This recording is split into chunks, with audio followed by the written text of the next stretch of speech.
लोग कहते हैं कि वक्त सब कुछ ठीक कर देता है, लेकिन जब आप एक बार दो बार नहीं बल्कि तीन तीन बार अपना सब कुछ खो देते हैं तो वक्त थम सा जाता है। पहली बार में तो कुछ समझ में ही नहीं आया क्या हुआ, लेकिन दूसरी बार जब ऐसा हुआ तो वही मेरी जिंदगी का सबसे बड़ा टर्निंग पॉइंट था।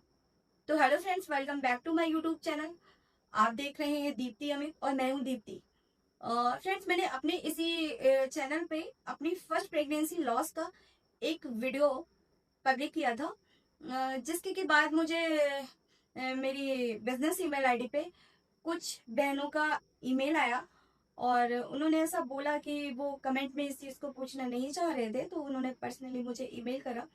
तो जो खुद भी ऐसी ही सिचुएशन से फाइट कर रहे हैं अभी, तो उनके कुछ सवाल थे, वो कुछ जानना चाह रहे थे आगे की जर्नी में कैसे क्या हुआ और किस तरीके से मुझे सक्सेस मिली और क्या क्या चैलेंजेस आए।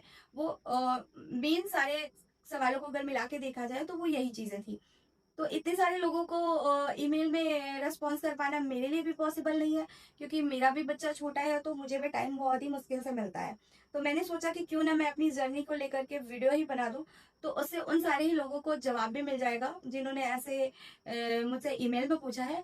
प्लस और भी लोगों तक ये वीडियो जाएगी, तो हो सकता है किसी न किसी को वो हेल्प करे, स्पेशली जो ऐसी सिचुएशन से फाइट कर रहा है, निकल चुका है, या फिर वैसे भी वही इस चीज को बहुत ज्यादा रिलेट कर पाएगा, क्योंकि ये एक बहुत ही अलग और डिफरेंट सिचुएशन होती है।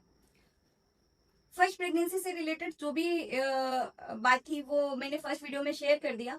उसके बाद में कुछ दिन वक्त ऐसे ही बीतता रहा। एक सवा साल के बाद मैंने फिर से कंसीव किया और दुर्भाग्य से फिर एक दिन ऐसी ही चीजें रिपीट हुई। अ, मुझे पता ही नहीं चला, मुझे कुछ दिनों के बाद में मुझे पेन हुआ और मैं डॉक्टर के पास में जब विजिट के लिए गई तो पता चला कि मिस्ड अबॉर्शन हो गया है। फिर से वही चीज, लेकिन बहुत ही हैरानी की बात थी, ना कोई ब्लीडिंग, ना कोई उस तरीके का सिम्टम, कुछ भी वैसा नहीं, और बच्चा अंदर ही पूरी तरीके से शांत हो चुका था। उस टाइम हम लखनऊ रह रहे थे। लखनऊ में एक हॉस्पिटल है, विवेकानंद हॉस्पिटल। अगर आप वहां से बिलोंग करते होंगे या उसके बारे में जानते होंगे, तो वहीं पे मेरा ट्रीटमेंट चल रहा था। यहाँ तक कि जो फर्स्ट सोनोग्राफी होती है, जो फर्स्ट विजिट होती है, और प्रेगनेंसी में जो स्टार्टिंग की मेडिसिन होती हैं, वो सब भी स्टार्ट हो चुकी थी। लेकिन इस चीज के बाद में डॉक्टर को समझ में नहीं आया, क्योंकि ये सेकंड टाइम था और बिल्कुल एक अलग ही तरीके की ये सिचुएशन थी। पहले तो सिम्टम्स भी हुए थे, लेकिन इस बार तो कोई ऐसे सिम्टम्स भी नहीं हुए। तो उन्होंने मुझे वहां से विवेकानंद से पीजीआई में रेफर कर दिया, जेनेटिक डिपार्टमेंट के लिए, क्योंकि डॉक्टर को ऐसा भी थोड़ा डाउट था कि हो सकता है कंटिन्यूअसली सेकंड टाइम पे ऐसा है, हो सकता है इसके लिए कोई जेनेटिक रीजंस रिस्पॉन्सिबल हों। और जेनेटिक टेस्टिंग कराना बहुत ज़्यादा उनको इम्पॉर्टेंट लगा, हस्बैंड वाइफ दोनों के ब्लड टेस्ट के लिए। तो उन्होंने मुझे पीजीआई भेजा। वहाँ पे हम गए और हमारे जितने भी रिलेटेड टेस्ट होने ज़रूरी थे, वो सारे टेस्ट वहाँ के जेनेटिक डिपार्टमेंट में किए गए। हम दोनों के ही किए गए। लेकिन सारे ही टेस्ट की जो रिपोर्ट्स आई वो नॉर्मल थी। कहीं पे कुछ भी रीजन नहीं था जिससे कि ये पता लगाया जा सके कि हाँ, ये रीजन था, इस वजह से दो बार ऐसा हुआ है। तो रीजन कोई मिला नहीं। और लेकिन ये वो एक स्टोरी है जो चल रही थी। इसमें स्पेशली मैं अपने बारे में कुछ नहीं बता रही हूँ कि मैं कैसा मतलब उस टाइम पे फील कर रही थी, क्योंकि उस दौरान मैं एक जॉब भी कर रही थी। तो कहीं ना कहीं मेरे दिमाग में ये भी था कि कहीं ऐसा तो नहीं कि मेरे जॉब करने की वजह से मैं रेस्ट नहीं कर पाई हूँ। थोड़ा सा हेक्टिक शेड्यूल मेरा होता था, मॉर्निंग में जाना और शाम को आना, और सिटिंग जॉब थी, सारा टाइम बैठे रहना, कंप्यूटर पे काम करना। तो एक ये था। दूसरा एक वो उस समय बहुत ज़्यादा मेरा इमोशनली ब्रेक डाउन हुआ था, क्योंकि ये सेकंड टाइम था। और इस बार भी ऐसा ही था कि जैसे कि वो सब चीज़ें अंदर आने ही लगती हैं जब ये पता चलता है कि एक्सपेक्टेड है कुछ। वो हम कितना भी सोचे कि हम अभी कुछ नहीं सोचेंगे, नहीं सोचेंगे, लेकिन वो एक ऑटोमेटिक होता है। तो वहाँ पे मेरा बहुत ही ज़्यादा इमोशनल ब्रेकडाउन हुआ। लेकिन रिपोर्ट सारी नॉर्मल निकली, कोई रीज़न पता नहीं चला। डॉक्टर जो कर सकते थे उन्होंने किया। उन्हें जेनेटिक्स से रिलेटेड डाउट था तो उन्होंने वो टेस्ट किए, बट वहाँ पे कुछ भी नहीं था। जब कुछ था नहीं, रीज़न पता नहीं था, तो बार बार हमारे पूछने के बाद हमने बहुत ज़्यादा पर्सनली डॉक्टर से बात करी, बहुत ज़्यादा जानने की कोशिश करी। लेकिन उनका ये कहना था कि इस वीडियो को मैं बिल्कुल पर्सनल टच और अपने खुद के एक्सपीरियंस के बिहाव पे बनाना चाहती हूँ। इसमें बिल्कुल भी मेडिकल नॉलेज के हिसाब से मैं नहीं इसे बनाना चाहती हूँ। बट हाँ, इतनी बात तो है कि फिर हम लोगों ने भी इस चीज़ पे बहुत स्टडी करी, मैंने खुद भी पर्सनली बहुत स्टडी करी। तो जब भी कभी मिसकैरेज हो जाता है या मिस्ड अबॉर्शन हो जाता है, मिस्ड अबॉर्शन ये मेरे लिए एक बिल्कुल नई टर्म थी, जिसके बारे में मुझे नहीं पता चल रहा था, पहले से कुछ नहीं मालूम था। और जब ये मेरे साथ हुआ तभी मुझे पता चला। तो डॉक्टर ने भी ये कहा कि अगर मिसकैरेज होता है तो उससे रिलेटेड जो भी हम टेस्ट कर सकते हैं वो हमने करा।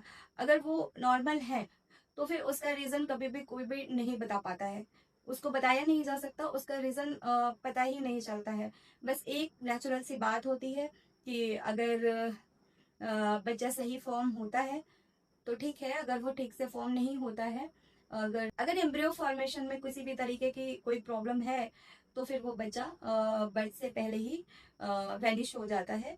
और इसके लिए पर्टिकुलर रीजन कोई भी डॉक्टर नहीं बता सकता। रिलेटेड जो भी मेरे रिपोर्ट डॉक्टर को मेरे लगे वो उन्होंने कराए, वो भी सारे रिपोर्ट्स नॉर्मल निकल गए थे, कहीं पे कोई प्रॉब्लम रिपोर्ट्स में दिखी नहीं। इसलिए वहां पर भी ट्रीटमेंट की ज़रूरत मुझे नहीं लगी और ना ही डॉक्टर ने कोई ट्रीटमेंट हमारा स्टार्ट किया, क्योंकि हमें बहुत ही इजीली कंसीव हो रहा था, किसी भी तरीके की प्रॉब्लम रिपोर्ट्स में नहीं थी। तो वहाँ पर भी कोई ट्रीटमेंट एडवाइस नहीं किया गया, क्योंकि मैं मेंटली बहुत ज़्यादा अपसेट हो गई थी, फिजिकली भी वीक हो गई थी। तो वहाँ पे एक काउंसलिंग की ज़रूरत थी, जो मेरी काउंसलिंग हुई, मुझे बहुत अच्छे से काउंसलिंग करके ये बताया गया कि किसी भी तरीके की कोई प्रॉब्लम नहीं है। मैं पूरी तरीके से इस चीज़ की पोटेंशियल रखती हूँ कि मैं आगे फिर से कंसीव करके फिर से मैं इस चीज़ के लिए प्लानिंग कर सकती हूँ। अभी मुझे थोड़ा सा टाइम और रेस्ट की ज़रूरत है। समय बीता और हम लखनऊ से गुजरात मूव हो गए राजकोट के लिए, मेरे हस्बैंड ने जॉब स्विच करी और हम इधर आ गए। उसके बाद एक बार फिर मैंने उम्मीद करी और इस बार सब कुछ सही चल रहा था। 3.5 महीना बीता और यहाँ लोकल से ही मेरा ट्रीटमेंट हो रहा था। 3.5 महीना बीता और उसके बाद में 3.5 महीने के बाद में मेरे राइट साइड में जो है पेन हो रहा था और धीरे धीरे वो पेन बहुत ज़्यादा बढ़ रहा था। वो पेन इतना ज़्यादा बढ़ चुका था कि जो बर्दाश्त से ज़्यादा था। तो फिर जब हमने उसको दिखाया तो दिखाने के बाद पता चला, सोनोग्राफी में ये दिखा, जब उससे रिलेटेड सोनोग्राफी करी गई तो यूट्रस के एक बड़े हिस्से में इन्फेक्शन था। उसने बच्चे के बढ़ने की जगह भी ले ली थी। 1/3 पार्ट में इन्फेक्शन था और बच्चा अभी बहुत ज़्यादा छोटा था, लेकिन आगे उस बेबी के बढ़ने के लिए कहीं भी वहाँ पे कोई स्कोप नहीं था। तो डॉक्टर की यही एडवाइस थी कि बच्चा और माँ दोनों के स्वास्थ्य को ध्यान में रखते हुए उस प्रेगनेंसी को वहीं पे रोका जाए। पहले इस इन्फेक्शन का ट्रीटमेंट किया जाए और इससे पहले इसका टेस्ट किया जाए, क्योंकि वहाँ पे बार बार मिसकैरेज हो रहे थे। इसलिए डॉक्टर को हमारे किसी आगे किसी बड़ी बीमारी के बनने का भी कोई डाउट था, या वो उसको चेक करना चाह रहे थे, ना कि उस बच्चे को उस प्रेगनेंसी को कंटिन्यू करने से बेटर वो यही सोच रहे थे कि पहले इन्फेक्शन का टेस्ट हो कि क्या है क्या नहीं है। तो उस प्रेगनेंसी को भी वहीं पे रोकना पड़ा और ये था मेरा तीसरा मिसकैरेज। मेरे पास में उस दौर की आज भी हर एक मेडिकल रिपोर्ट सुरक्षित है। ये सिर्फ मेरी कही हुई बातें नहीं, बल्कि उन दस्तावेजों में दर्ज मेरी हकीकत है, जो आज भी मैं जब भी कभी देखती हूँ तो उस पुराने टाइम में मैं वापस चली जाती हूँ। अगर आप लोग चाहेंगे तो आने वाले ब्लॉग्स में मैं सारी रिपोर्ट्स आप लोगों को दिखाऊंगी कि कब क्या कैसे हुआ था। अ, उस इन्फेक्शन ने मुझे अंदर से पूरी तरह से तोड़ दिया था। डॉक्टर ने 6 महीने के ट्रीटमेंट पे रखा, जिससे कि आगे कोई बड़ी बीमारी ना हो, उस इन्फेक्शन को पूरी तरह से पहले ठीक किया जाए। तो एक तरफ मेरा ट्रीटमेंट चल रहा था और दूसरी तरफ देश में लगा था लॉकडाउन, जिससे मैं पूरी तरीके से डिप्रेशन में चली गई थी। मुझे बहुत ही ज़्यादा मेंटल ट्रॉमा था। पर क्या, लेकिन क्या वो अंत था? नहीं। उस अंधेरे में भी एक उम्मीद थी। कैसे मैंने उस मुश्किल समय को पार किया, कैसे उस इन्फेक्शन को दूर करके उस मुश्किल वक्त को काट के मैं फिर आगे बढ़ी, कैसे मैंने कंसीव किया और किस तरह आज मैं वहां से चल के यहाँ तक आई हूँ। ये कहानी बहुत लंबी है, अगर मैं एक ही वीडियो में बताऊंगी तो घंटों का वीडियो बन जाएगा। लेकिन मैं इतना ज़रूर कहना चाहूँगी, अगर कोई मेरा वीडियो ये देख रहा है और अगर उसे भी ऐसे ही किसी मुश्किल समय का सामना करना पड़ रहा है। तो मैं आपसे इतना ज़रूर कहना चाहूँगी कि आप मेरे इस वीडियो को देख के मोटिवेट हो जाइए, क्योंकि शायद मैं बहुत ज़्यादा होपलेस हो चुकी थी। जब जब मैं वहां से निकल के आज मम्मा बन चुकी हूँ, मेरी सारी प्रॉब्लम्स दूर हो चुकी हैं, तो आपके लिए तो ये कोई भी बिल्कुल भी बड़ी बात नहीं है। और मेरा इस तरीके से अपने सफ़र के बारे में बात करना, आप लोगों को बताना, इसका मोटो भी सिर्फ यही है। जब मैं भी इस तरीके से परेशान हुआ करती थी और जब मेरे साथ ये सब कुछ हो रहा था, तो मैं भी यूट्यूब पे वीडियो सर्च करती थी, इनफर्टिलिटी से रिलेटेड, मिसकैरेज से रिलेटेड, उसके रीजंस, उसके सिम्टम्स, ये सारी चीज़ें। और अगर कोई मुझे अच्छा वीडियो मिल जाता था तो मुझे उससे बहुत हिम्मत मिलती थी, अगर वो पॉजिटिव होता था। तो बहुत दिन पहले ही जब मेरी बेबी हुई थी, तभी मैंने सोचा था कि मैं अपना एक चैनल बनाऊंगी और मैं अपना ये सारा सफ़र में साझा करूंगी। सोशल मीडिया बहुत बड़ा सपोर्ट सिस्टम देता है। अगर कोई डिमोटिवेट हो रहा हो, बहुत मोटिवेट करता है। आप मुझे देख के बहुत मोटिवेट हो जाइए, क्योंकि आप अकेले नहीं हैं। आपके जैसे ना जाने कितने ही लोग इस प्रॉब्लम को फेस कर रहे हैं, और इस प्रॉब्लम को फेस करके वो बाहर भी आते हैं।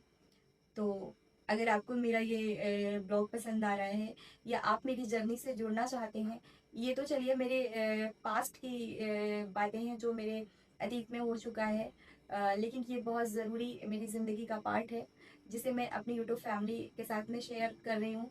और इसे मैं बिल्कुल नहीं छुपाना चाहती हूँ, क्योंकि ये एक इंस्पिरेशन की कहानी है, ये संघर्ष से सफलता तक की कहानी है, जिससे कई लोगों को हिम्मत मिलेगी। और अगर मेरी कहानी जान के किसी को थोड़ी सी भी होप मिलती है, तो मुझे इस बात से बहुत खुशी होगी।